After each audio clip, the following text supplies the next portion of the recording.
tunashinda tukamata Yesu.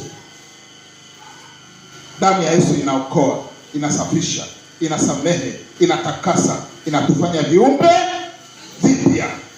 Basi dhambi isitawale kwenu. Wanasema hivyo katika Warumi 6:12-14. Dhambi isitawale kwenu inayopatikana na mauti. Basi dawa ya dhambi ni toba. Je, umetubu? Je, unatubu kila wakati? Maisha yako ni ya toba? Maisha yetu ni ya toba na kuomba msamaha? Ndilo Mungu analotuuliza sisi tunaokaa ndani ya Yesu. Kukaa ya Yesu maana yake ni kutengeneza kila siku, na Yesu yuko tayari kutusamehe.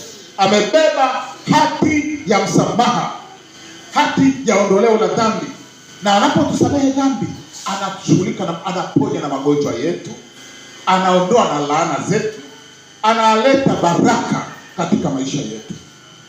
Lakini tukikataa kutengeneza na kutubu, mabaya yanakaa juu yetu na kizazi chetu. Bwana anasema nawapatiliza kizazi cha 3 cha 4 wanichukizao, lakini na rehemu maelfu elfu wanipendao na kuzishika amri zangu. Mungu atuhurumie sana. Sisi ambao tumekubali kukaa ndani ya Yesu na kufurahi, basi tuwe watu wa toba na kutengeneza, na Mungu yuko tayari kupitia Yesu Kristo kutupa msamaha. Bwana apewe sifa. Amen.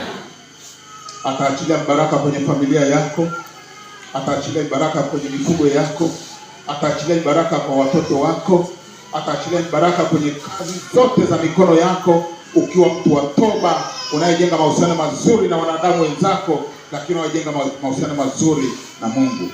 Sasa shida ni kwamba tunapomkataa Yesu tunakataa msamaha wetu. Sikia mfano huu nimalize. Kijana mmoja alikuwa na kosa kubwa sana. Mahakama ikamhukumu kwamba anyongwe mpaka afe kwa kosa kubwa alilofanya. Anyongwe mpaka kufanyaje?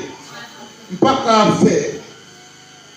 Lakini jaji wa mahakama hiyo, ambaye alijua asili ya kosa lake na ya kwamba kwa asilimia kubwa alikuwa ni usingiziaji tu, siku moja aliamua kumtembelea kule jela kabla ya siku ile ya kunyongwa,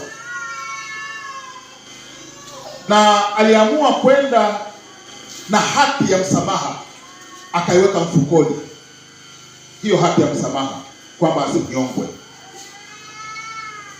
Sasa siku hiyo jaji yule aliamua kuvaa nguo za kichungaji. Hakuvaa kama jaji tena, akavaa nguo za nini? Za kichungaji, kama mchungaji. Kijana kwa hasira alipomwona akasema, sasa huyu mchungaji anakuja kufanya nini?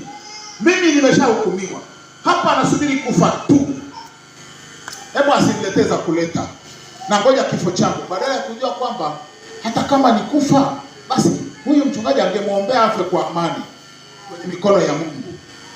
Lakini kumbe kwa hasira ile akamfukuza yule mchungaji.